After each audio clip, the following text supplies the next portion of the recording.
qu'un atome est électriquement neutre. Autrement dit, il a autant de charges positives, donc de protons, que de charges négatives, donc d'électrons.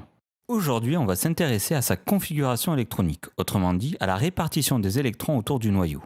On parle également de cortège électronique. Pour cette étude, nous allons utiliser un modèle simple, celui de l'atome de Bohr, et pour des petits atomes dont le numéro atomique est inférieur ou égal à 18, donc avec 18 électrons maximum. Selon ce modèle, les électrons sont répartis en différentes couches, elles-mêmes composées d'une ou plusieurs sous-couches.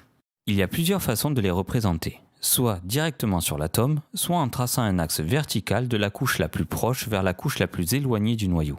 Nous allons voir comment répartir les 18 électrons de l'atome d'argon de numéro atomique Z égale 18.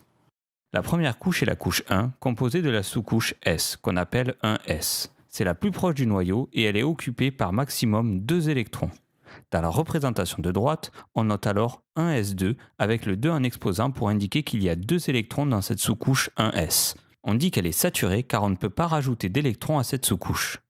Plus loin, on a la couche 2, composée de 2 sous-couches. La sous-couche 2s qui, comme la 1s, est occupée par maximum 2 électrons, on note donc 2s2, puis la sous-couche 2p qui peut être occupée par 6 électrons maximum, on note donc 2p6. La deuxième couche est alors saturée. Vient ensuite la couche 3, composée de 3 sous-couches. La sous-couche 3s, toujours occupée par maximum 2 électrons, est notée 3s2. Puis on passe à la sous-couche 3p, qui comme la 2p est occupée par 6 électrons au maximum. Donc on notera 3p6.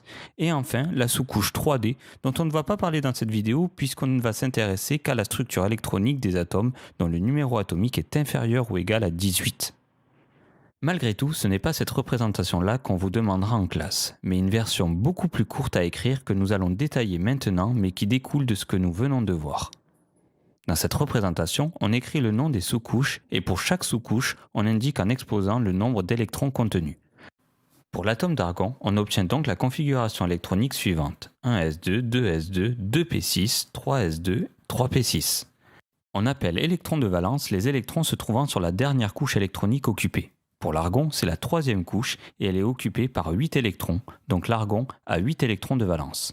Pour voir si vous avez bien compris, à vous de donner la configuration électronique du fluor de symbole F et dont le numéro atomique est Z égale 9.